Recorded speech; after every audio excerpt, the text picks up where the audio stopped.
Robert Frost's poem, The Road Not Taken, ends with these words. Two roads diverged in a wood, and I took the one less traveled by. That has made all the difference.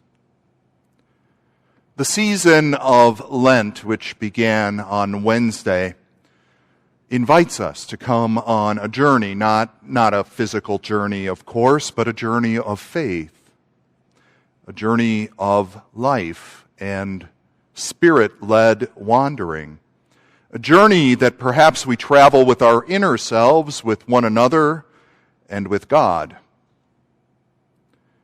Like all journeys, there may be choices that we make along the way, different roads to travel.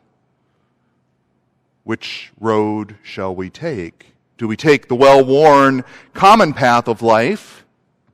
Well, the journey will probably be a little bit easier if we do. Maybe not as rich, though. The journey on that well-worn path is smoother, it's wider, it has fewer bumps and obstacles. But when we reach the end, we may find that path does not lead to a place of deep meaning. The road less traveled by is narrower. It can be rocky and hard. There are places on that path where we might have to stop, retrace our steps a bit, and find another way around the obstacles that confront us. There may even be places on that road where we consider turning around and abandoning the journey altogether.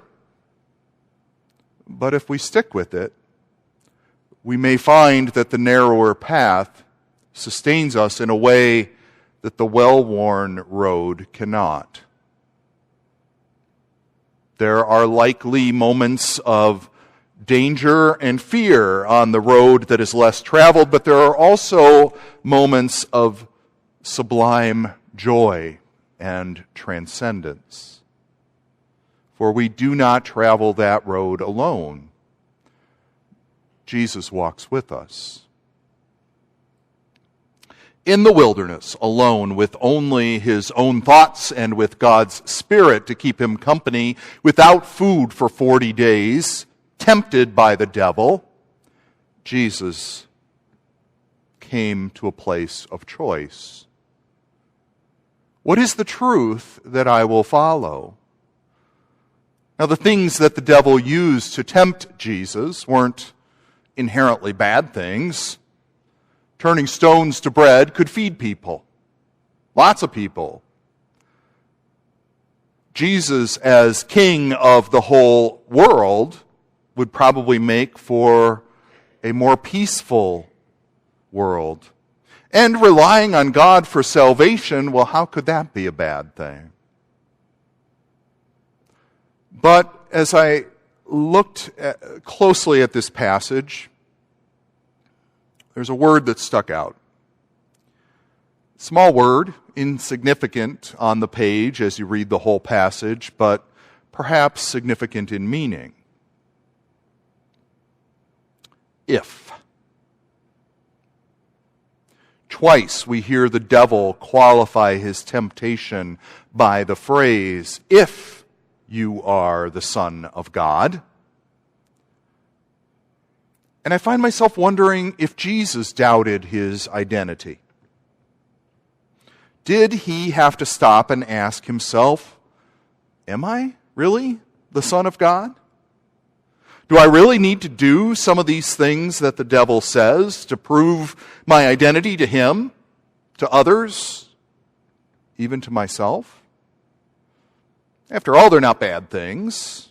Pretty sure I can turn these stones into bread, and I'm pretty confident that God will send angels to save me if I ask. But then again, what's the devil after here? Why has he qualified what he says by planting doubt in my mind? I don't want to follow that road. That way leads to lies. That way leads down a path that is contrary to what my Father is calling me to do. No deal, devil. The truth is, I am God's son, and I don't need to prove it to you on your terms, for this is between me and God. Get behind me. And then there's that other occasion of the word if in the passage. If you then will worship me, it will all be yours. Now this seems a little strange to me. Why would worshiping Satan really be a temptation to Jesus? I can't imagine that, really. But maybe, in part, it's because I still hold on to cultural images of the devil that date to the Middle Ages. Images created perhaps by Dante or others. The devil as a being that is pure evil personified. But what if we were to imagine these temptations in the wilderness not necessarily as a clash of titans, one being pure good, the other pure evil, but rather imagine this as almost like a spirit quest in the desert? Now that doesn't make the devil any less real, but what if the devil confronted Jesus at a moment of emptiness as a voice that came from inside of himself? Maybe then the voice would sound something like this. Look at all the beauty in the earth, Jesus. Take a look at the people that are suffering out there and the rulers and kings who mistreat these folks. There's enough for everyone if only the right leaders were in place. You are the right leader. You can make this world better for all those who are suffering if only you will set aside the path that you are on and become the Messiah that people long for.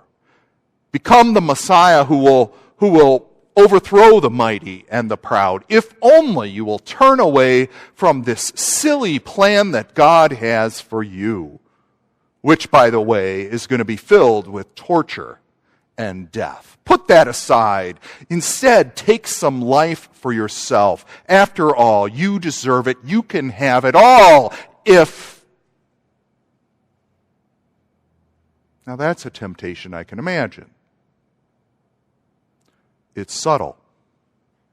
We're not talking there necessarily about some spooky Satan worship with chicken blood and whatever else. It's just a simple, small reordering of priorities. No big deal, really, except that it is a big deal. Jesus was at a point of deciding which road he would travel. Would it be the wide, well-worn path or the narrower, less traveled road? It's always tempting to take the wider road, but that was not the truth of God's calling for Jesus. In the desert for 40 days without food, Jesus came to know truth. It was a period of discernment for him, for how God was calling him and what road he needed to travel. His kingship was and is a different kind of thing. His calling required that he walk the road less traveled by. What truths do we learn in the wilderness? Maybe that's what Lent could be about for us. Listening for what road in our life we may be called to walk. The very word Lent is derived from the Old English word Lenten, which means spring. That's not just a reference to this time of year, but it's also an invitation to a springtime for our souls. 40 days to cleanse our system and open our eyes to what remains when we are confronted with the truth that when all is said and done, when all of our comforts are stripped away, there is only one who will be with us in life and in death. 40 days to remember what it is like to live by the grace of God alone and not by what we can supply for ourselves. Pastor and author Barbara Brown Taylor compares the Lenten journey to an outward bound experience for the soul. Outward Bound, you may know, is a program where people would go out into the wilderness and survive without all their normal comforts. Lent could be a time where we give up the illusion that we are actually in control of our lives.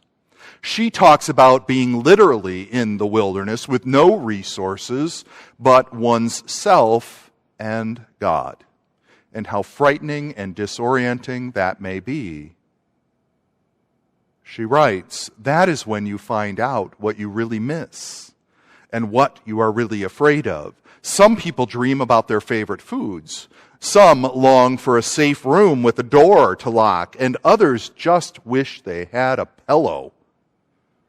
But they all find out what their pacifiers are, the habits, substances, or surroundings they use to comfort themselves to block out pain and fear.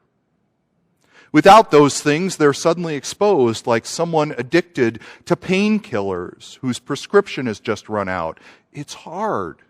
It's awful. It's necessary to encounter the world without anesthesia, to find out what life is like with no comfort but God. I'm convinced that 99% of us are addicted to something, whether it's eating or shopping or blaming or taking care of other people. The simplest definition of an addiction is anything we use to fill that empty place inside of us that belongs to God alone. The hollowness that we sometimes feel may not be a sign of something gone wrong. Rather, it may be the Holy of Holies inside of us, the uncluttered throne room of God. Nothing on earth can fill it, but that doesn't stop us from trying. Whenever we start feeling empty inside, we have a tendency to go to those pacifiers. They don't nourish us, but at least they plug the hole that we feel. I once heard an elderly man who had been very, very vital in his younger years. He served his country in both World War II and in Korea. And as an elderly man, he had lost his eyesight. He was now frail. And he said in a Bible study once that at his age, at his stage of life, God was all that was left. God was his hope. God was his life. And for that man, that had the ring of truth. When we are in the wilderness all alone, God alone is our companion. When everything else is stripped away, when comforts are gone and sight grows dim, when money, success, career, fame, houses, cars, clothing, or even a vision of a better world do not have much to offer. Only God gives life, and God walks with us on that narrow path. God has created us, knit us together in our mother's womb, and God journeys with us toward death and through death. God will be waiting to embrace us when that day comes.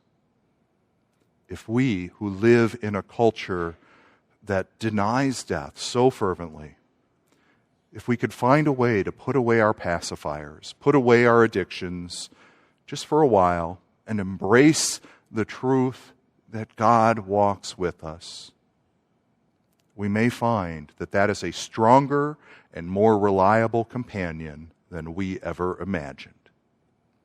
I pray for this truth for each of our lives as we give thanks for the journey. Amen.